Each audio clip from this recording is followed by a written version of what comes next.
Bismillahirrahmanirrahim. Assalamualaikum warahmatullahi wabarakatuh. Kami dari kelompok 6. Di sini kami akan menjelaskan mengenai materi dari mata kuliah manajemen pelanggan dari bab 1 hingga bab 11. Kelompok kami terdiri dari Muhammad Arya Ibrahim, Dedi Adrian, dan saya Sore Hanif. Untuk bab 1 bisa langsung dibacakan. Oke, untuk materi yang pertama yaitu tentang customer service. Customer service merupakan profesi yang berperan untuk memberikan pelayanan kepada pelanggan pada saat sebelum, selama, atau setelah pembelian produk atau layanan. Kemampuan yang dimiliki oleh seseorang untuk dapat memberikan pengetahuan akan produk dan jasa kepada pelanggan internal maupun eksternal dengan cara mengetahui dan memahami apa yang diinginkan oleh pelanggan sehingga mendapatkan nilai kepuasan dari pelanggan. Berikut di sini ada 6 komponen yang membentuk lingkungan layanan dan berkontribusi pada pengiriman layanan pelanggan. Yang pertama itu sumber daya manusia, yang kedua budaya organisasi, yang ketiga pelayanannya, dan yang keempat sistem pengantaran, yang kelima produk atau kiriman, kemudian yang keenam customer. Lalu berikutnya untuk materi yang kedua yaitu tentang service culture atau juga yang disebut dengan budaya pelayanan. Budaya pelayanan adalah budaya organisasi yang memprioritaskan layanan pelanggan dalam semua tujuan, keputusan, tindakan, dan kegiatan sehari-hari. Lingkungan layanan terdiri dari berbagai faktor, termasuk nilai, kepercayaan, norma, ritual, dan praktik kelompok atau organisasi. Oke, akan dilanjut kepada Arya untuk materi yang ketiga. Oke, untuk materi yang ketiga yaitu komunikasi verbal, yang mana itu komunikasi yang menggunakan lisan atau simbol verbal. Kemudian ada feedback. Feedback yaitu adalah respon terhadap pesan yang dikirimkan kepada customer service, di mana respon yang diberikan dapat berupa verbal maupun non verbal. Kemudian ada komunikasi positif, yang mana itu ada 4. Pertama, berpikirlah sebelum Anda berbicara. Kemudian tawarkan bantuan. Ketiga, jabat tangan dan senyum. Keempat, menggunakan bahasa yang mudah untuk dipahami.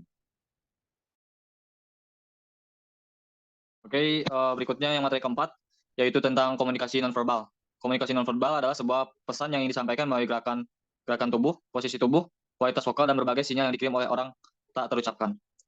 Berikut jenis-jenis komunikasi nonverbal. Yang pertama gerakan tubuh, yang kedua mimik wajah, yang ketiga gerakan mata, empat sentuhan parabahasa, yang kelima komunikasi waktu dan tempat. Maksud dari komunikasi waktu dan tempat itu kayak mengenakan pakaian yang sesuai dengan keadaan. Contohnya seperti ke pemakaman menggunakan pakaian hitam. Oke, dilanjut oleh kepada Soraya. Selanjutnya yaitu karakteristik pendengar yang baik. Mendengarkan berbeda dengan mendengar efektif. Mendengar sangat penting karena dapat membuka diri, penuh perhatian, menghindari salah pahaman, dan memahami masalah pelanggan. Proses mendengarkan meliputi yang pertama yaitu ada hearing atau receiving, lalu yang kedua ada attending, yang ketiga ada comprehending atau assigning meaning, dan yang terakhir adalah responding. Karakteristik of a good listener adalah empathy, understanding, patience, dan attentiveness. Lalu ada juga objektif. Hambatan meliputi yaitu hambatan personal, seperti hearing loss dan kondisi fisik, dan yang kedua ada hambatan dari luar, yaitu ringing phone dan information overload. Selanjutnya yaitu mengidentifikasi perilaku pelanggan, yaitu pengamatan mengenai kecenderungan, tindakan, atau perilaku yang ditujukan ketika berhadapan dengan orang lain, sebagai tahap awal untuk mengidentifikasi perilaku dari individu. Beberapa gaya komunikasi yang pertama adalah rational style, yang diibaratkan dengan kerbau, yaitu kurang tahunya apa yang diinginkan dan kurang mementingkan pelayanan yang ramah, cenderung suka berpikir sendiri dan tidak ingin berdiskusi.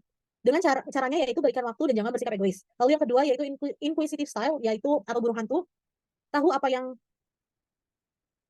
diinginkan dan mementingkan pelayanan yang ramah, dapat basa-basi namun tetap pada pembicaraan. Menanganinya dapat dilakukan dengan pelayanan yang hangat, bersikap penuh perhatian dan sopan sepanjang transaksi. Lalu ada juga decisive style, yaitu ikan hiu, tahu apa yang diinginkan, kurang mementingkan pelayanan yang ramah karena langsung pada pokok permasalahan, caranya dengan jangan basa-basi. Lalu yang terakhir ada expressive style atau bebek, yaitu kurang tahu apa yang diinginkan dan mementingkan pelayanan yang ramah, berbelit-belit dan senang berbicara. Cara menanganinya yaitu dengan berikan pelayanan yang pribadi dan tunjukkan perhatian pada saat ia berbicara.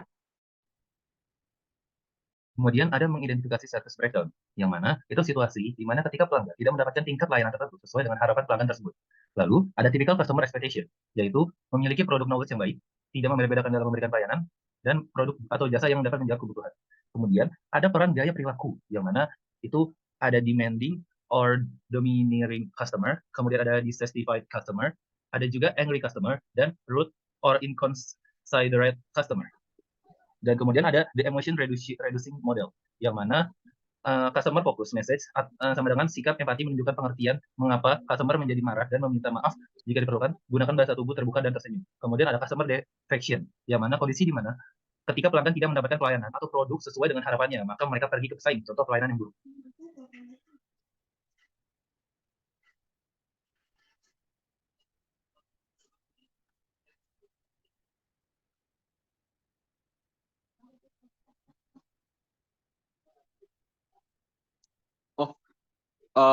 Selanjutnya materi yang ke-8 ya, yaitu tentang mengidentifikasi service recovery ya.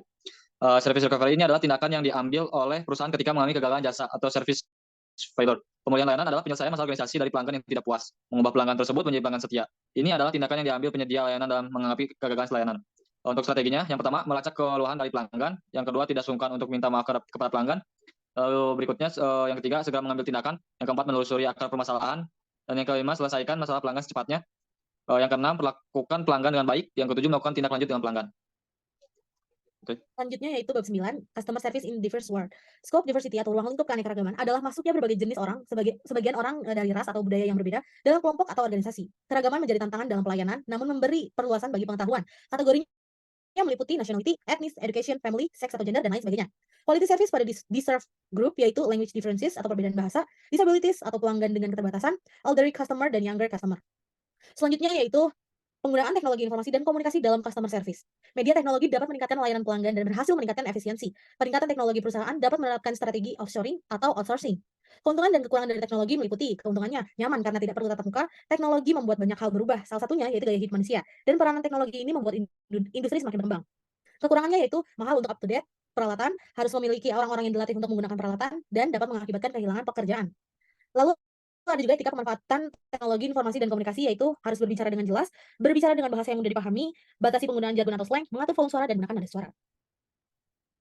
Baik, untuk materi yang ke-11 adalah meningkatkan loyalitas pelanggan, yang mana tanpa kepercayaan, hubungan tidak dapat berlangsung dengan baik, dan pelayanan adalah kesempatan untuk mempengaruhi loyalitas pelanggan. Kemudian ada Customer Relationship Management, yaitu CRM, yang mana suatu proses yang melibatkan identifikasi kebutuhan pelanggan, memahami dan mempengaruhi perilaku pelanggan melalui strategi komunikasi secara terus-menerus dalam upaya untuk memperoleh, menyimpan, dan memuaskan pelanggan. Tujuan utamanya adalah loyalitas pelanggan. Kemudian ada strategi peningkatan kualitas, yaitu ada quality, tangible, empathy, reliability, responsive, assurance, pengetahuan, dan kemampuan kesopanan dalam menumbuhkan kepercayaan pada konsumen. Sekian, terima kasih.